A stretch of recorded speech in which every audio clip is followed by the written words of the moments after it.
நாளெல்லாம் நினைவாக ஆவா கண்மணியே வீசும் காற்றில் பூசாயானே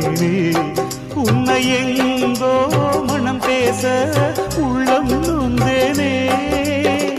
நாம் ஒன்று சேரும் திருநாளும் உருவாகும் ஜென்மங்கள் ஏழேழும் நாம் வாழ்வதை தடுத்திட முடியாது ஆவாயுடன் நிலவே விண்ணிலவே என் வாழ்வே நீதான் நிலவே விண்ணிலவே